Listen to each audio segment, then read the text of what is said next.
The PDS connector is essential for enabling the software to communicate with online portals such as Traces, the Income Tax Portal, and NSTL. This video shows the steps to download and install the connector so that the required integrations function smoothly. Go to Utilities. Click on Download PDS Connector. Click on Download PDS Connector again to download the files for setup. Click on Save to download the files.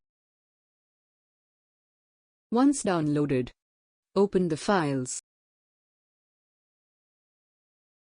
Click on Extract here to extract the files from the zip folder.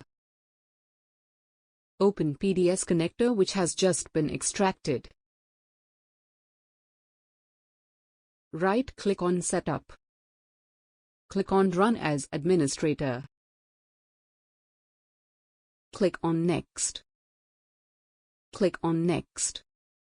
Click on Next. The PDS connector will begin installing. Click on Close when done. Open the PDS connector.